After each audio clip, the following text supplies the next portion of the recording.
Quer encostar a porta? Esse negócio meu aí, você tá botando, é? Não? Plástico. Pode tirar, Roberto. Não dá mais tempo. A televisão.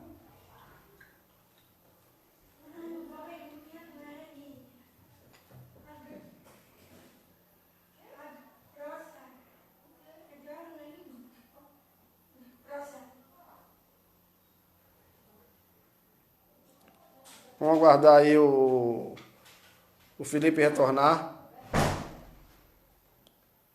para poder adicionar ele para continuar a segunda parte da live. Se ele já voltou, deixa eu olhar aqui no celular de cá.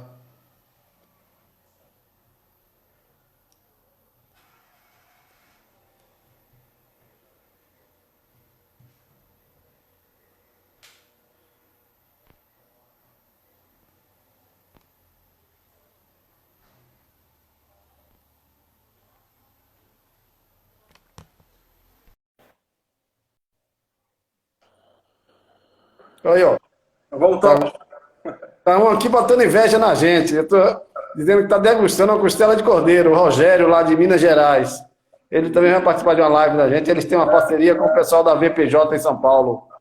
Muito Mas bem. vamos lá, você tá falando dos cortes das paletas lá do Uruguai que chega aí. Eu vejo assim que o mercado ele tá aprimorando, tá? A gente está vendo que outros tipos de cortes já estão sendo introduzidos, principalmente alguns varejos que eu vejo, ou boutiques de carne, a gente consegue colocar. Essa gourmetização, principalmente desses tipos de cortes, está aumentando uma demanda, né? Então eu vejo que isso vai ser o futuro, mas nós não temos como fugir disso, principalmente fazer alguns cortes tradicionais diferentes. Por exemplo, a costela, a gente faz a costela desossada, a gente pode fazer a costela em tiras, tem vários tipos de produto também, inclusive da paleta, a paleta desossada, a paleta temperada. Então são produtos que vão, o consumidor vai começando a entender um pouco mais essa parte de cortes e vai começar a demanda. Eu não tenho dúvida. E, por exemplo, tem muito restaurante que nos pede os cortes que não são esses tradicionais. Os restaurantes pedem picanha, pedem o estinco de cordeiro, que eu adoro, que esse corte é muito bom, e os restaurantes começaram a ter isso mais uma demanda, né?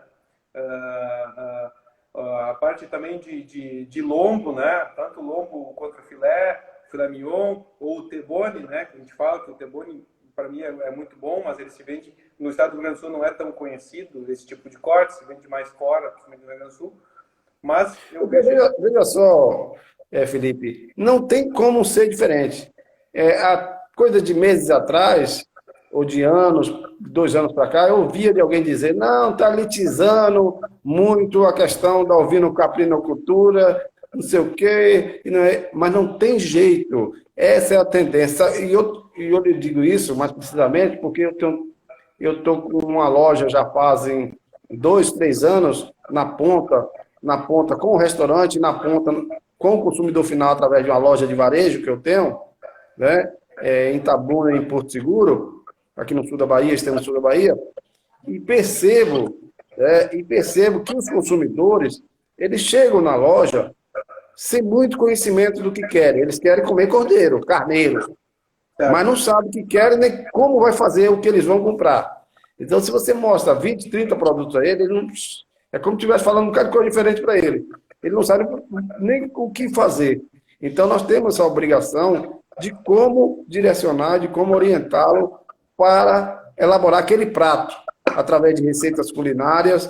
Hoje temos essa ferramenta que é o WhatsApp, linha de transmissão, que você pode enviar para ele antes dele chegar em casa, daquele corte que ele comprou na sua loja, ali naquele ponto de venda.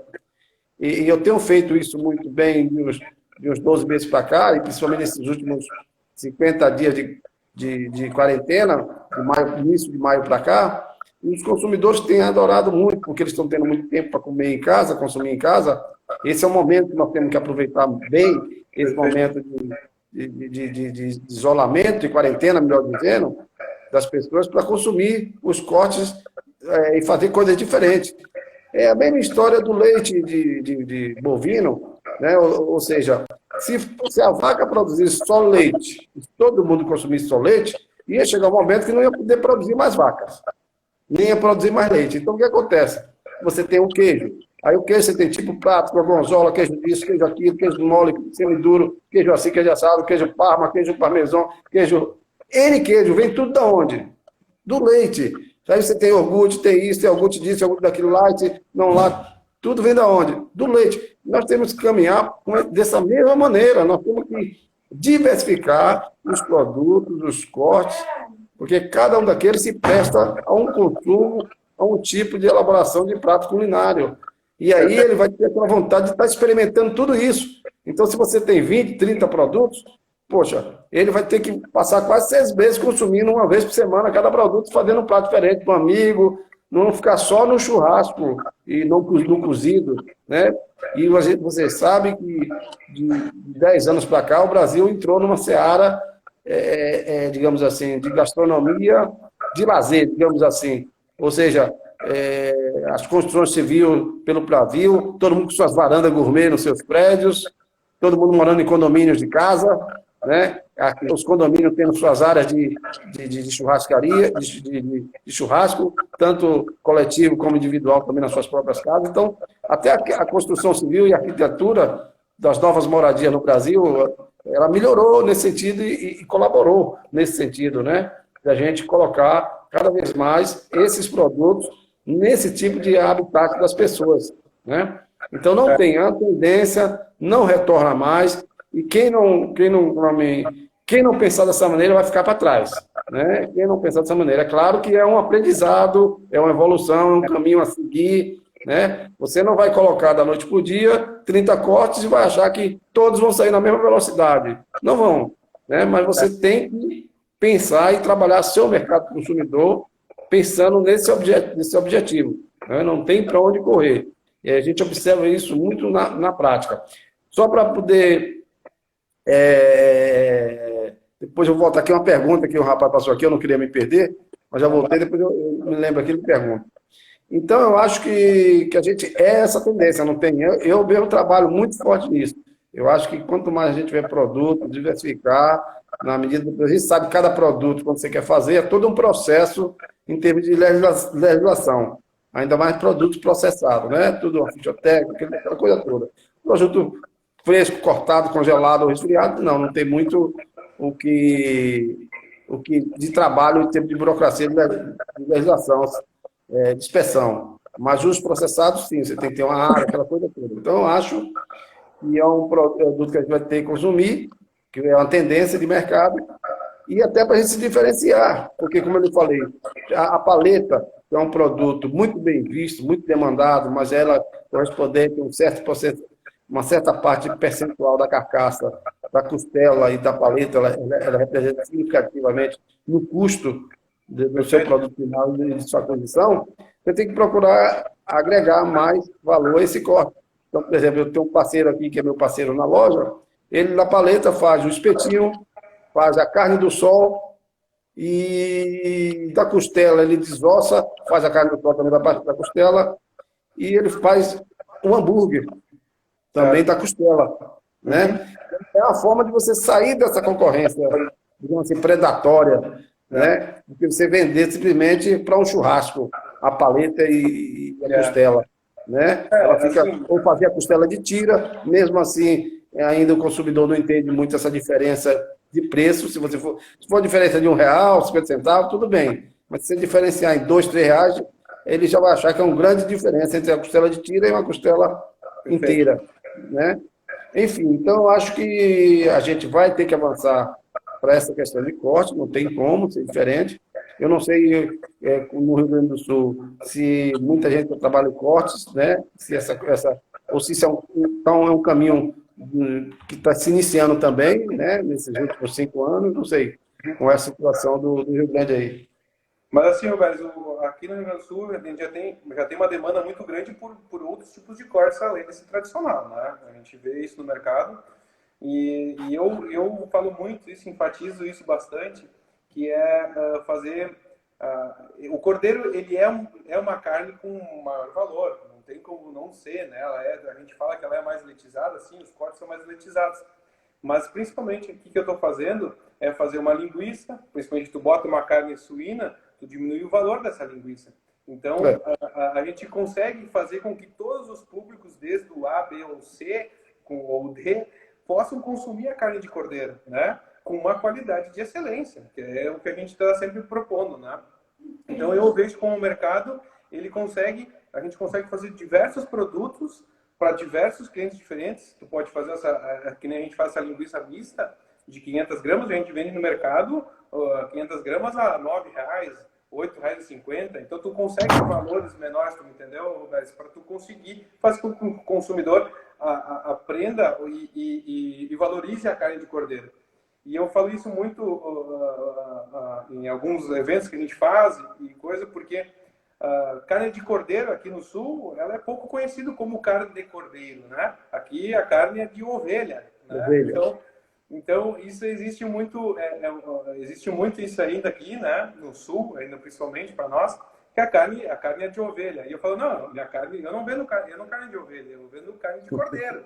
Mas isso é um ensinamento, é um aprendizado, não tem jeito. A gente, quando a pessoa chega na minha loja, eu tenho que dizer o que é o cordeiro. A pessoa falar cordeiro, até isso é um problema. Se ele falar cordeiro, ele não sabe o que é, parece que é um outro animal. Né? E aí tem que explicar, cordeiro é o filho da ovelha, com o carneiro, cabrito é a filha da cabra, com o bode, são animais jovens, que têm uma carne mais tenra, os cortes são menores, que tem tudo a ver com a tendência do mercado consumidor, porque você tem cortes menores, e hoje as famílias são pequenas, são menores, né? Então ninguém quer levar um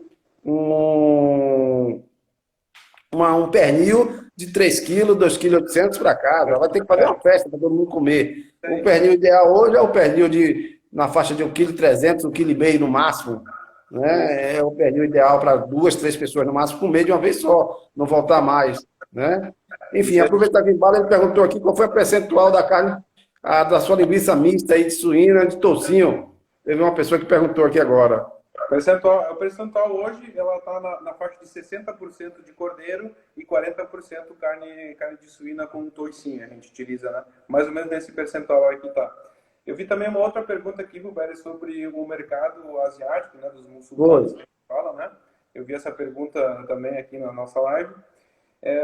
A gente está procurando, inclusive, eu acho que está no grupo nosso da Abreaco, o Zogby, né? Que faz esse trabalho de certificação do halal. Eu vou ter a live com ele, dia 25. Ótimo, excelente. E com certeza ele vai fazer com que... É o mercado árabe, né? Isso aí, o árabe, isso mesmo. E eu acho que... E é o abate halal. Isso, abate halal. Eu acho que esse é um mercado que vai aumentar. Inclusive, nós estamos querendo certificar parte do abate halal, né? Aqui no nosso frigorífico, que abate para nós, né? Então, o que a gente quer fazer é fazer com que esse mercado eu vejo como futuro, né? Não tenho dúvida disso, né? Que vai aumentar a demanda, porque tem uma comunidade muito grande aqui, principalmente no Brasil, né? Que é consumidor de carne de cordeiro, que tem que ter esse abate. Então, eu vejo como uma demanda e vai aumentar. Isso a gente tem que entender o mercado e valorizar essa cultura e colocar em cortes, em prática, né? Isso aí, né? Então, com certeza, só para exemplificar um pouco essa pergunta. Hoje a gente não tem a certificação, mas já está em busca dela, né? Está em busca para fazer essa parte aí também. O nosso amigo João Bernardo já está também lá do Carneiro do Sul, também pensando já em um abate halal, né? E parece que ele já está encaminhado até com a certificadora. Eu até brinquei com ele, ó. Nós temos no grupo um certificador aí, ó. O menino, ele até participou de uma live hoje com a ministra da Agricultura. Acho que foi hoje ou uma semana passada, né? Sobre o mercado árabe e o abate halal, né? Então, dia 25 nós vamos falar sobre o mercado árabe e o abate específico, né? O mercado no Brasil e fora do Brasil. Então, ele é uma pessoa muito experiente, né? O pai dele, inclusive, foi um dos que praticamente exportou o primeiro frango com abate halal para o mercado árabe, o mercado mundial, né? E ele tem uma história engraçada para contar, que pode servir essas histórias, que foram na década de 70 para os frangos, pode servir para os ovinos hoje. Né? Ele conta essas histórias. O Zogby é muito amigo do meu pai, né? Eles até conversaram semana passada, por causa desse abate que a gente quer fazer aqui. E ele foi muito prestativo, e ele se conhece muito bem do tempo da Frangosul, meu pai. Então, Eu acompanhei muito quando eu lhe falei aquela vez que eu te encontrei pela primeira vez, assim, que aí nós nos falamos, eu acompanhei o trabalho da Frango Sul. Na época eu era estudante de veterinária, na certo? década de 80, quando a Perfeito. Frango Sul começou fazendo o kit e a integração, né? Uhum. Fazendo essa integração, deu uma série de problemas, o produtor não aceitava estar com pasto grande e ter que vender o animal com aquele peso e ir perdendo comida. Depois foi o kit, ele vendia, tinha que vender o kit do animal todo, quer dizer, o animal virava kit todo. Aí era, ficava, acho que para o consumidor naquele tempo não tinha esse. Eu vou ter que fazer uma festa com um kit desse, diferente do seu kit, que é um, dois, três, quatro peças, peças menores. Então é fácil o cara levar para um churrasco, até para dar de presente de final de ano novo, de Páscoa, de uma festa dessa, que eu acho também um caminho interessante, né? A gente também vislumbrar com a possibilidade de presentear, porque suas Isso. embalagens são muito bonitas, suas embalagens. Quem quiser acessar, pode ir no Instagram aí do Celebra e olhar lá, as embalagens são muito bem produzidas, pelo menos na foto a gente viu, Ah, muito bem eu trabalhada, eu vou mandar né, para que vai. chama aos olhos do consumidor, né? O consumidor compra com os olhos, né? A verdade é essa. Então, eu achei muito interessante também aquela maneira que você está trabalhando, esses kits, né? Mas, continuando a, a questão do mercado. E você, o que é que está pensando agora no pós-pandemia? O seu nível de abate reduziu muito? Como foi a situação agora? Para tu ver assim como é que é o mercado, né? Ele reduziu bastante, né? Depois, quando deu o boom da pandemia, a gente estava numa fase crescente, mas muito boa, principalmente em janeiro, fevereiro, com uma demanda muito grande, uma abertura de mercado, possíveis mercados para fora do Rio Grande do Sul, no meu caso, né?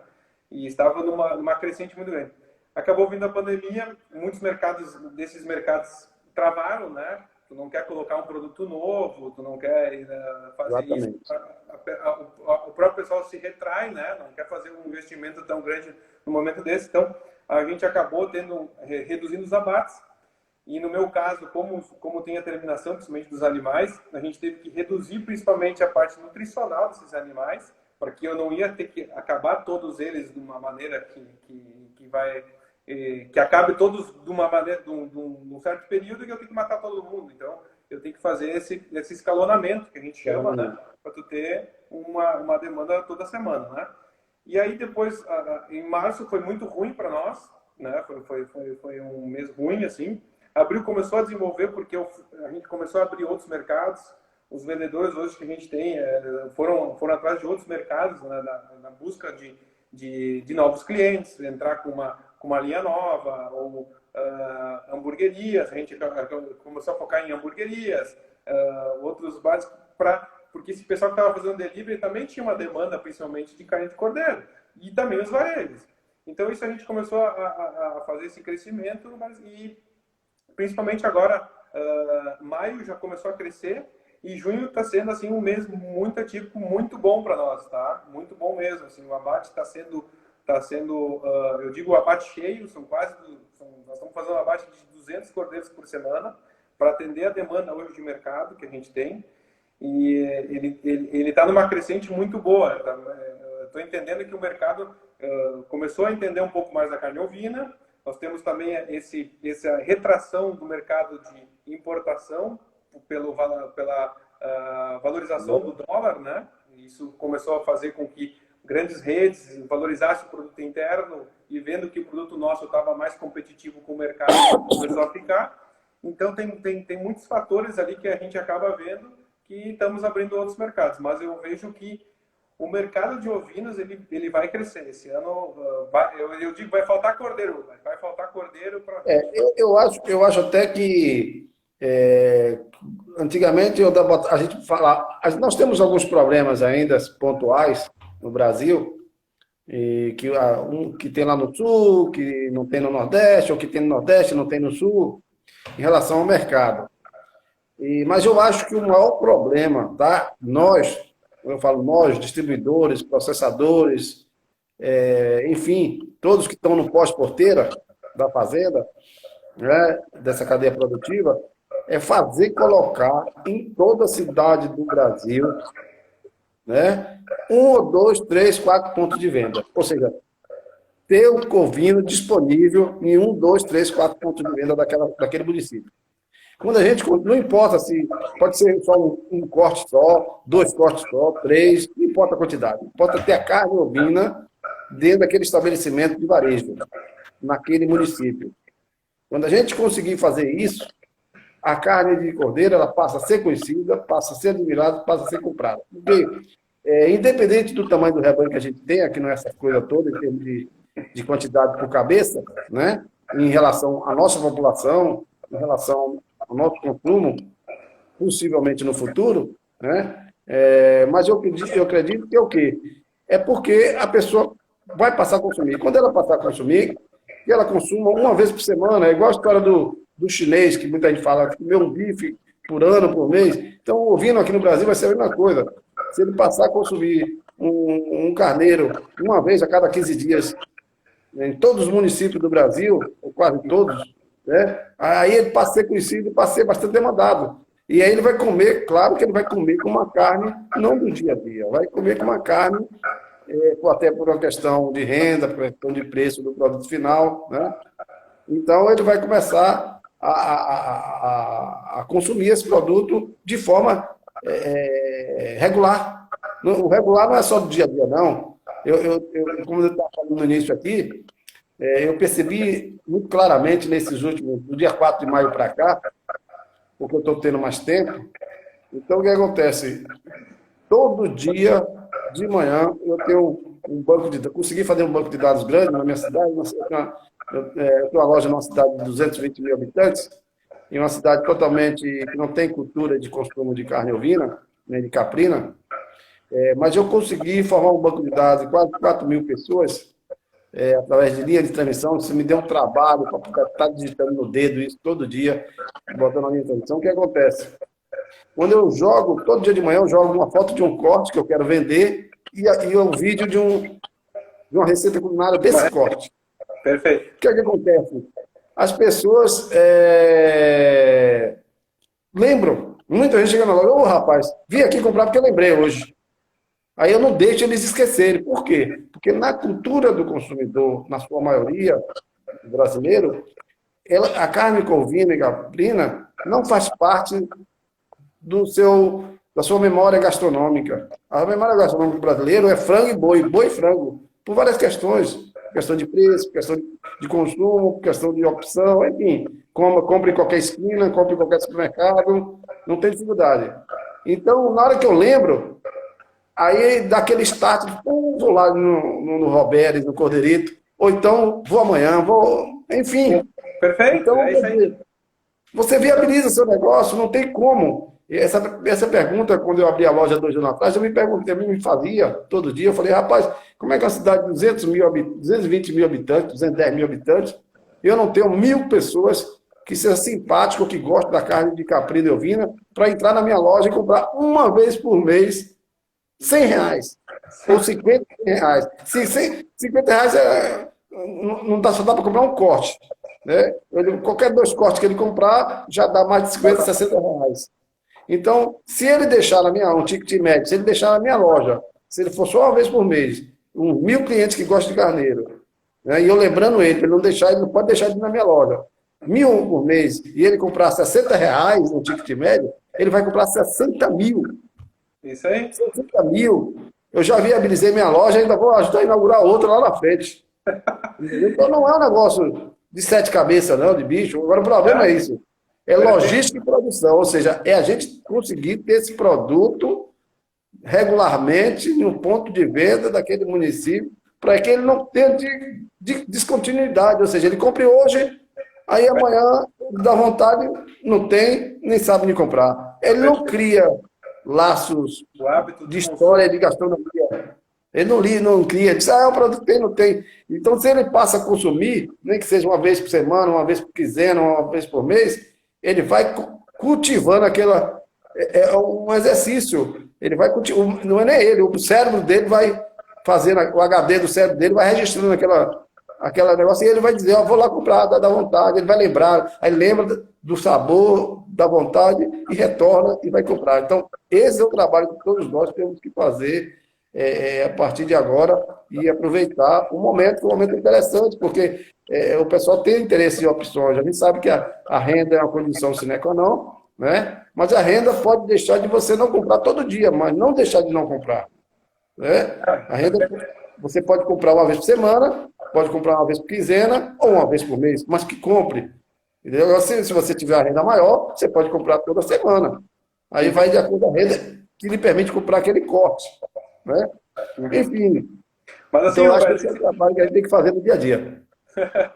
Esse trabalho que tu, que tu faz é extremamente importante, porque tu está mostrando uma receita de um corte para a pessoa, para dona de casa, para tu conseguir valorizar, e eu vejo isso como ponto fundamental para a gente conseguir fazer com o crescimento do consumo da carne de ovino, né? Mostrando, porque tem pessoas que realmente é isso, não conhecem o corte, ou não tem ideia daquele tipo de corte, ou se tem uma linguiça, ou se tem um hambúrguer de cordeiro, ou acha que a carne é muito forte, ainda tem esse preconceito que eu ainda falo, né, sobre a carne ovina. Mas eu vejo também o mercado, e a gente está querendo implementar, tem várias coisas legais que acho que dentro da carne, essa gourmetizada que a gente está dando nesses cortes, é o que, Roberto? A gente tem que mostrar para o cliente como esse animal é tratado, né? Desde o pastejo, do alimento que ele está consumindo, né? Lá na fazenda, o jeito que ele é tratado lá, o bem-estar que a gente tem, né? O cuidado que a gente tem as pessoas às vezes não acreditam, mas o cuidado que a gente tem desde o parto do cordeiro até o carregamento desse cordeiro, porque também tem um bem-estar desse tipo, e também a parte também do abate, ser um abate com bem-estar todo por trás disso aí. Então, isso eu brigo muito nisso, né? Hoje, que nem nossos cordeiros, hoje a gente tem a cabanha, hoje Maria Cita, a gente tem ela é sustentável, então eu consigo comprar a parte de insumos dos produtores próximos a nós, milho, farelo de soja, o feno de alfafa, são todos produtores que estão num raio de 15 quilômetros da minha própria fazenda. Então, se a gente valoriza principalmente os produtores da região, e faz com que tu tenha um produto diferente também em qualidade do cordeiro, né? E eu também vejo o que tu falou, principalmente, então, o consumidor saber de onde é que é a origem desse animal, saber de onde é que está vindo esse animal, se vem de fazenda, vem de confinamento, se vem de pastagem, comeu na vida dele, que ele chegou até aquele ponto de estar num corte, né? Um corte de qualidade. E também eu vejo isso, tem que ter mais esse trabalho, que tu mesmo falou, de receitas. Acho que fazer diferentes receitas, por exemplo, eu já vejo alguns fazendo, e a gente quer implementar um QR Code num corte, o cara chega lá, bota o celular, entra numa receita no YouTube que vai falar sobre aquele tipo de corte. Por exemplo, o carré francês vai ser feito, pode ser feito dessa forma, daquela forma diferente. Então são várias... uma ideia interessante, que é recorde do corte vinculado à receita. O que a gente quer fazer são 2 QR Codes, né? A gente está desenvolvendo bem legal. Um que tu vai chegar e tu vai saber exclusivamente o que esse animal, que dia ele nasceu, que dia... o rastreamento dele. Toda a história que tem esse cordeiro, e o outro também é fazer a gente precisa desenvolver isso, principalmente, fazer com que o consumidor tenha o hábito desse consumo e fazer receitas diferentes. Nós temos que implementar ele de uma forma, quando eu fiz algumas viagens, principalmente para Nova Zelândia e Austrália, eu falei com os açougueiros lá, e o pessoal sempre me falou assim, 70% hoje de quem compra carne aqui no supermercado são mulheres. E as mulheres que vão fazer o cordeiro em casa. Então elas queriam saber, elas queriam postas menores, o carré já cortado, tudo já bem embalado, pronto já para quase... Isso aí para fazer o consumo. Então, eles têm uma demanda desse mercado deles, né? Então, eu vejo isso que também está modificando aqui. A pessoa não tem muito tempo, ela quer rápido. Mas os homens aqui no Brasil, estou percebendo que está começando a ir para a cozinha, viu? Muitos homens aqui no Brasil, viu? Está indo até mais que as mulheres, viu? E aí já fala assim, ó, Eu vim comprar porque minha mulher não vai comprar, não faz. Então eu tenho que comprar para motivar ela a ir para a cozinha fazer com ele ou fazer para ele. Enfim, já está acontecendo essa história aqui, o inverso. Mas falando ainda, eu pegando uma carona que você acabou de falar aí da. Oh, meu Deus do céu. Achei interessante. Você acabou de falar. Da criação, da receita, alguma. Não, você falou agora, eu me empolguei, falei e me passei, mas vou lembrar. Mas teve uma pessoa aqui que perguntou sobre. Deixa eu ver aqui. Passou aqui, eu me passei. Não passei, daqui eu vou lembrar. Tem um Marca de Cordeiro do Paranha aí, falando, está sempre participando aí. Esse é um vendedor meu aí da Ah, o região. vendedor, É né? um Mariano, Felipe.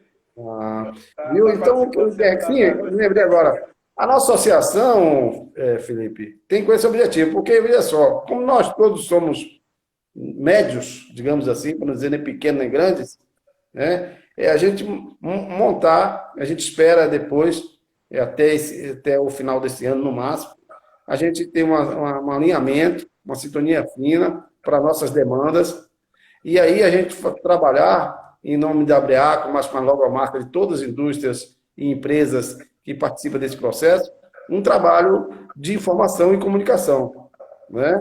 No sentido de estreitar o laço com o grande mercado consumidor, o grande mercado distribuidor.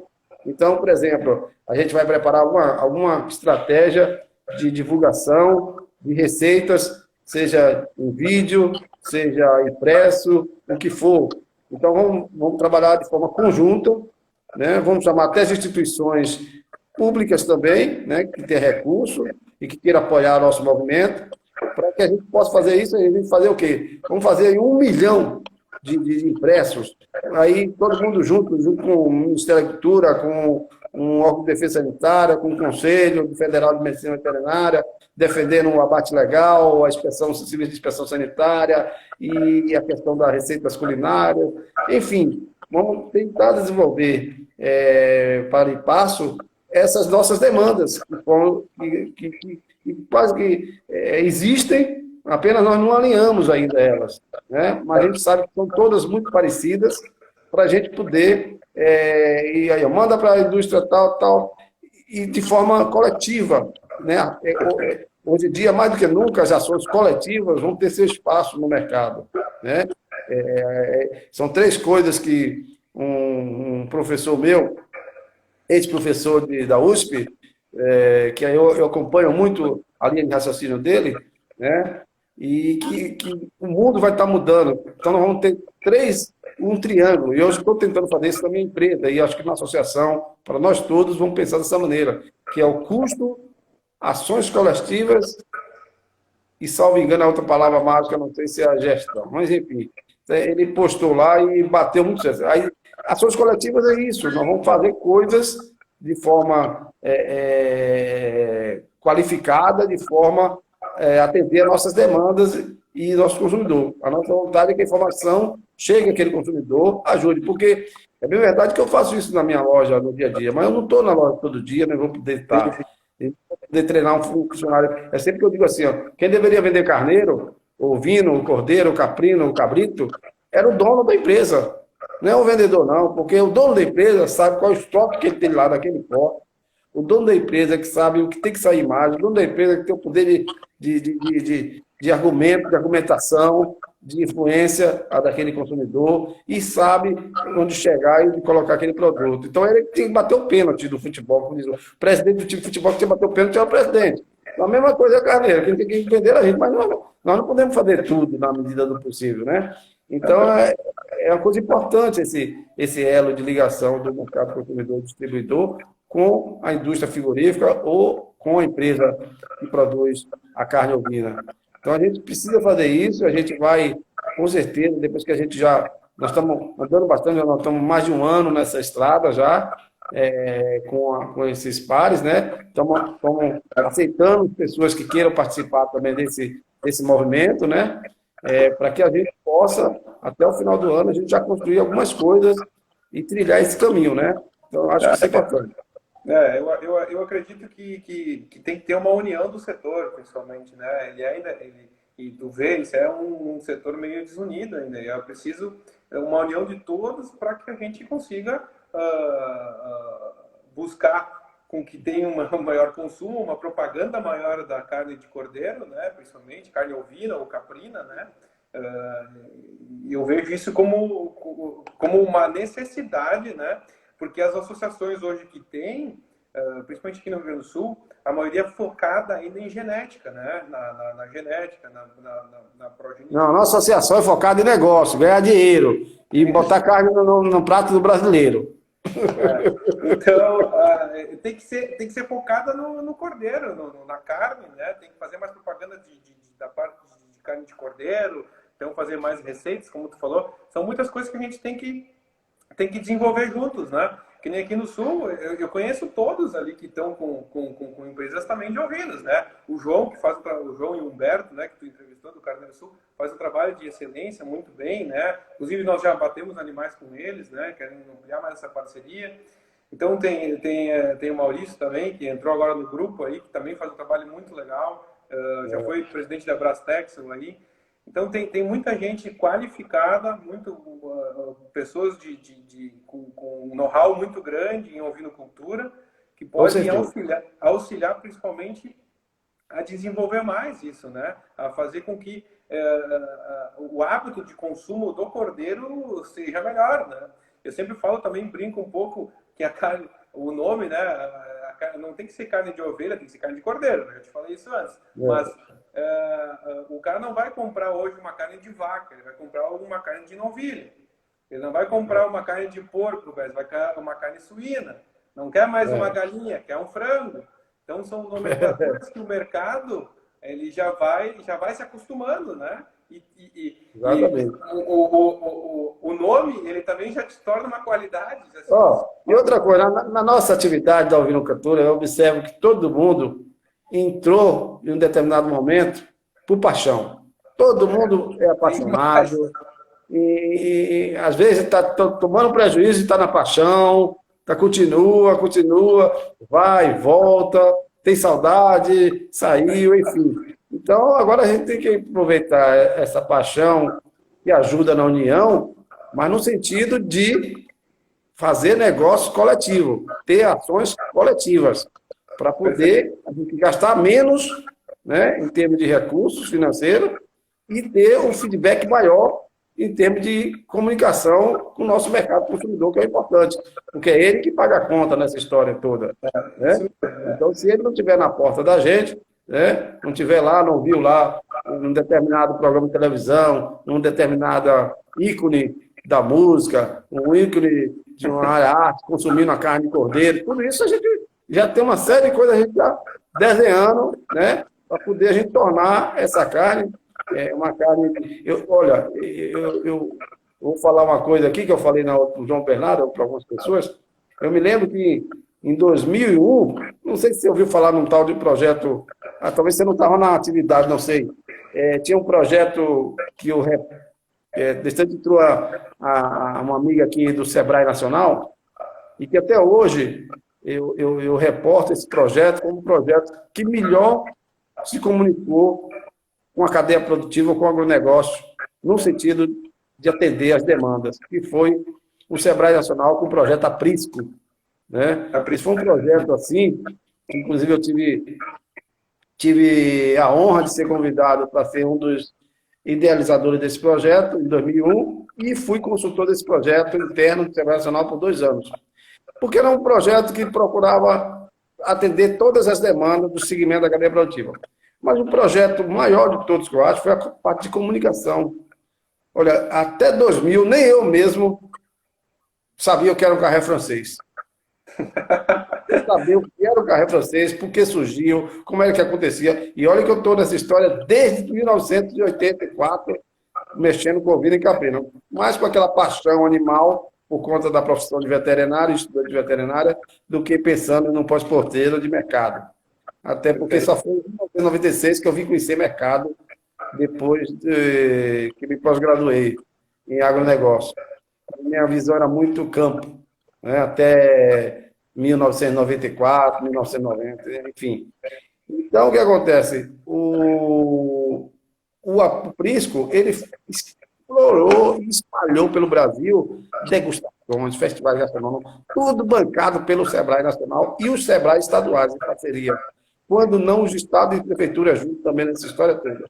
Então, você era treinando chefes de cozinha, trazendo os chefes do centro gastronômico que o Sebrae tem no Rio Grande do Norte, chefes treinados na escola francesa, lá de Condomblé, enfim. Então, houve um grande movimento nesse país durante os 5 anos seguidos, né, de 2001, 2002 até 2006. Aí depois o Sebrae saiu um pouco, mas mesmo assim ainda continua atuando, continua parceiro, quando precisa. Mas é um projeto muito maravilhoso. O que fez foi que deu boom na Alvinocultura, né? economia, né? A Que até Embrapa, então não existia nada disso no Brasil. naquele momento a Embrapa também ajudou vocês também a desenvolver Foi, esse a Embrapa projeto? ajudou.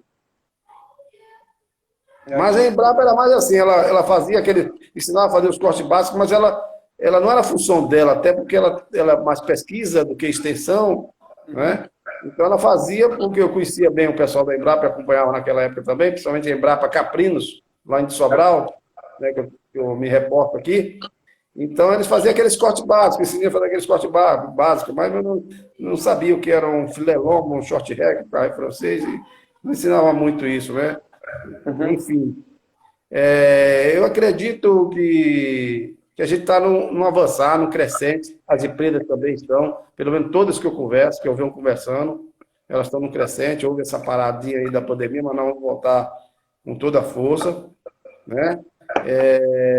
Nós estamos já, eu fico sempre controlando aqui, olhando, mas é porque estou com o celular aqui do lado, né? Então, eu acredito que nós estamos nesse caminhar. Espero poder contar com você, né? Nós vamos ter também uma live, se Deus quiser, com o deputado. Aquele deputado está me devendo algumas informações. Daí o Gaúcho, Afonso Ranco, eu gosto muito dele. Nós vamos fazer uma live com ele, né? Porque também estivemos muito envolvidos e impulsionando aquele PL, aquele projeto de lei que hoje é lei, né? Incentivo Nacional ao Vinocultura, né? E a gente pretende utilizar aquela lei, né, como ferramenta de incentivo de fato na prática ao vinocultura brasileira, né? E tomara que ele tenha um tempinho para... Hoje eu falei com a assessoria dele no gabinete e já me perguntaram a data e tudo mais, estão lá negociando e vão conversar comigo para a gente fazer essa live, para poder a gente conversar com ele mais esses aspectos. Muita gente não gosta de conversar, mas eu gosto, porque são políticas públicas, né? A gente está fazendo nossa parte como empresário, pequeno, médio empresário. Nós precisamos de um ambiente, né, um ambiente institucional que ajude a coisa a andar, que coopere pelo menos, né? E a gente sabe que o deputado é uma pessoa bem ligada às questões do campo e também da ovinocultura, né? Ele é o pai do projeto, dessa lei, a gente tem que botar essa lei na prática a partir de 2021, né? Então nós vamos forçar ele aí, conversar com ele, ver quais são, enfim, criar mais esse link com ele com a associação.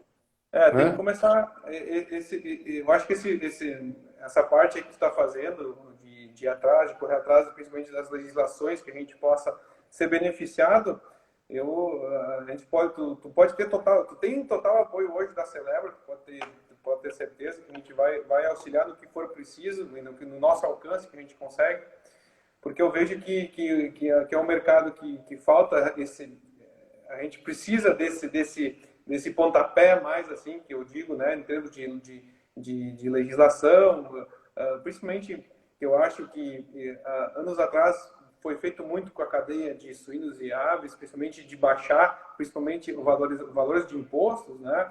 Baixar para que se consiga fazer o abate mais formal, que no Rio Grande do Sul ainda o abate clandestino, ou chamado também de abate informal aqui para nós, ele é muito alto, né? Existe muito consumo ainda dessa carne informal, que primeiro coloca em risco a população. Nós como veterinários e agentes de saúde, a gente tem que dizer isso, né?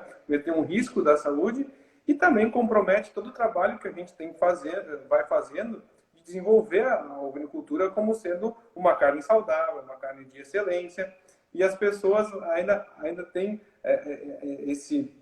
esse hábito de comer ou de fazer esse abate clandestino e ter esse consumo, né? Porque a gente vê que as pessoas faltam um pouco de informação sobre isso e é isso que nós temos que desenvolver mais, né? Com certeza. Isso, e eu vejo isso como pode ter tu tem todo o apoio nosso aí de a gente desenvolver bem essa cadeia aí, né? E eu tenho certeza que todos que estão dentro do projeto aí vão também ajudar a desenvolver mais, tá? Com certeza. Se o consumo for 700, que é o 700 gramas por pessoa no Brasil, nós temos que aumentar, porque se nós aumentássemos para 2 quilos, já não tem mais cordeiro no Brasil, né? Com certeza. Então, nós temos que ir aumentando isso e também desenvolver o campo, né? Que eu digo, né? Terra nós temos, né? Tecnologia nós temos, terra nós temos, os criadores têm, existem. Então, é só a gente começar a demandar, pressionar as porteiras das fazendas aí e os confinamentos, que é outra coisa que eu ia te perguntar, que eu até falei com o João e falei com outros também, se é uma tendência para viabilizar empreendimentos, ter confinamentos próximo da indústria, ou próximo do abate, ou próximo da empresa. O que é que você acha dessa questão? Para poder ter a questão da regularidade de matéria-prima, qualidade, enfim. Uhum. Eu acho fundamental ter esse apoio, principalmente de um confinamento. Inclusive, nós temos, né, um confinamento. Na verdade, ele é um semi-confinamento que eu tenho nos períodos que a gente tem a pastagem de inverno, verão e inverno que a gente fornece alimento dessas pastagens para eles, né? E a gente faz também o trabalho e muita gente me pergunta, mas o confinamento ele coloca um gosto diferente na carne, ou a carne está com um sabor diferente. E a gente faz um trabalho com que essa carne não tenha diferenciação de uma carne porque a gente faz o racionamento hoje basicamente ele é milho, farelo de soja que a gente utiliza e feno, que hoje a gente tem alfafa ou tifton que a gente usa, né? Esse feno é picado e é colocado junto. E a gente usa o núcleo mineral, né? Que é para basicamente a gente suprir as necessidades de microminerais que eu falo, sempre naquele período que eles estão. E ele não difere. E se a gente não faz esse trabalho, a gente vai ter muita oscilação, né? Principalmente em rendimentos de carcaça, em qualidade de carcaça. O cliente, inclusive, essa semana a gente teve um abate de cordeiros um pouco mais pesados. Eram cordeiros jovens, precoces, com 6 meses de idade, porém deram carcaças de quase 20 quilos. Teve carcaça que passou, deu carcaça de 20, 22 quilos. O que acontece com isso? O consumidor está acostumado já com um corte, por exemplo, de uma carcaça de 16, 17 quilos, com uma paleta que é de 1,5 kg, 1,6 kg, e daí chega uma paleta de 2 quilos. A primeira pergunta que o cliente vai fazer para ti, Gilberto, é: isso aqui é uma carne de ovelha ou veio de um cordeiro mais velho? Eu falo, não. Um capão? É um capão. Então, as pessoas desacreditam que o melhoramento genético, isso é questão genética, que teve o melhoramento e a gente teve essa questão de uma paleta, por exemplo, de 2 quilos. Eu falo, não, então prova a paleta, faça você em casa e me diz que se ela não tem marmoreio, ou se ela está dura, se ela tem gosto, que não vai ter nada. Então, às vezes, existe essa discriminação ainda com cortes com volumes maiores, né, que eu falo, né? Então, a gente tem que fazer esse trabalho, claro, de fazer esses cortes separados, né? O pernil fatiado, uma paleta desossada, né? Uma paleta ou cortada em mais cortes. E também está entrando, e eu tenho certeza que eu vejo isso com o mercado, e já existe, tem pessoas aqui, tem outros frigoríficos no Brasil que estão fazendo, que é produtos temperados, né? Cortes já temperados, né? Que é já pronto para o consumidor, tanto congelado como resfriado, mas que o consumidor já tenha na gôndola, já só chega em casa e faça, né? Já porcionado. Tem uma facilidade nisso, né? Que eu vejo que é o futuro que vai ter, né? Então tem N situações que a gente vê, né, no mercado, mas a qualidade A qualidade de carcaça, eu sempre friso muito nisso, né? Para que a gente tenha um padrão, tem que haver eu faço essa terminação de cordeiro, para tu sempre ter um padrão para o cliente também, tu não ter uma semana um tipo de corte diferente da outra, porque os restaurantes, os clientes, eles querem sempre um padrão, né? Que nas outras carnes se tem mais, né? E no cordeiro a gente ainda oscila muito, né? Então, esse padronização, isso vai, com o passar dos anos, a gente Vai vai chegando melhorando. lá. Felipe, estamos chegando aqui ao finalmente. Foi ótimo o nosso bate-papo. Eu gostaria de você ficar à vontade aí para fazer suas considerações finais ou alguma colocação que eu me esqueci aqui e que você gostaria de falar para a gente poder encerrar. Foi um prazer. Bom, Roberto, eu só tenho que agradecer você pela sua oportunidade que está dando aí para não só a empresa da Celebra, mas outras empresas do Brasil inteiro, né? Colocar um pouco, mostrar um pouco do trabalho, né? A gente vem de a gente tem que desenvolver mais essa parte da ovinocultura, tanto de cortes como no campo. Eu vejo que tem mercado muito para todos nesse meio, né? E o futuro, com certeza, é fazermos umas parcerias muito boas para desenvolver mais. Primeiro, a parte de padronização de cortes, o que os clientes querem mais, a parte de receitas também. Isso eu vejo que todo mundo tem que ajudar a fazer esse dever de casa, né, de conseguir fazer melhores resultados. E eu só tenho que dizer para todos os produtores que vão olhar o vídeo aí, parceiros da Celebra, que com certeza a carne ovina ela vai ter o mercado é crescente e vai ter bons frutos futuramente. Nós vamos ter com certeza vai haver mercado, o mercado está em expansão, né? Esse ano ele está sendo bem atípico, mas eu tenho certeza que a partir agora do meio do ano a gente vai estar numa crescente, o consumo vai crescer. E eu tenho certeza que se outros produtores entrarem na atividade não vão se arrepender, vão ter mercado para todo o cordeiro que eles produzirem, né? E também tenho que agradecer toda a minha equipe, que é a equipe da Celebra, né, Roberto, que está comigo aí, desde a parte administrativa, a parte de vendas do pessoal, o pessoal que está no campo também, e o pessoal da fábrica, né, que é fundamental, né?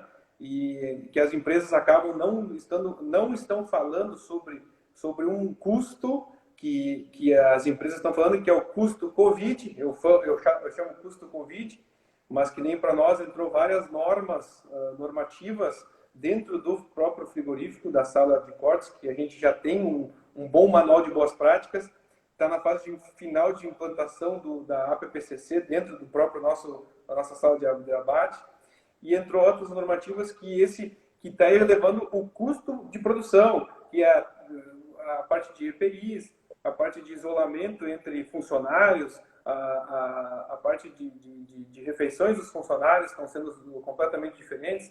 Então, esse custo, ainda as indústrias acabam não falando, mas eu tenho certeza que isso vai ter um impacto lá na frente, né? Porque é um custo que está aumentando para nós o custo de fábrica mesmo, né? Do dia a dia. Então, com certeza, essa ajuda que eu vejo que todos nós podemos fazer também é consumir os alimentos do local, né? E desenvolver mais esse consumo de cordeiro nos locais próximos, que tu está fazendo muito bem esse trabalho aí na Bahia.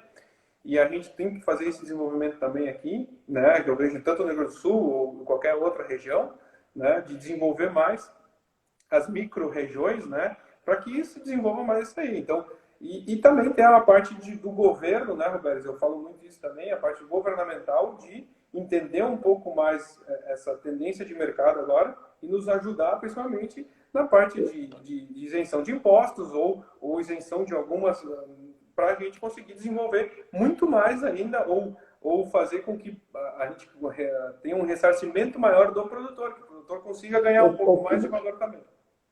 Ô Felipe, eu acho até que quando nós estivermos organizados, e aí nesse momento que nós estamos mostrando nossa cara, né, e que estamos participando efetivamente de uma caminhada de forma coletiva, o governo vai começar a respeitar e olhar a gente com outros olhos. Aí o governo fala, os governos estaduais, o governo federal, o Ministério da Agricultura e tudo. Então, esse movimento que meio que oculto e pequeno, que nós estamos fazendo há mais de 12 meses, né? E agora, aproveitando esse momento da pandemia e de oportunidade de tempo, que todos nós, de uma certa maneira, de um e de outro temos, né? E essa tecnologia que era para ser utilizada daqui a 3, 5 anos, estamos utilizando tudo hoje, da parte da digitalização e troca de informações via web, né? Via internet, e com uma live, no caso aqui do Instagram, a gente está percebendo que a gente está mostrando nossa cara para todo mundo, que nós existimos. Quer dizer, o ovino não é só antes da porteira. O ovino brasileiro, o negócio do ovino caprinocultura brasileiro não é só antes da porteira. Né? O ovino existe depois da porteira. Existem os frigoríficos matadores, existem os frigoríficos entrepostos, por assim dizer, como o seu, né? Que faz a parte do beneficiamento. Existem as empresas que estão distribuindo, como a minha, que estão fazendo o varejo e o atacado. Enfim, existem os consumidores. Nós vamos ter uma live aqui também com chefe de cozinha, ligado à gastronomia de Janeiro. Nós vamos ter uma live também com um político, vamos ter essa live também com esse rapaz desse mercado árabe.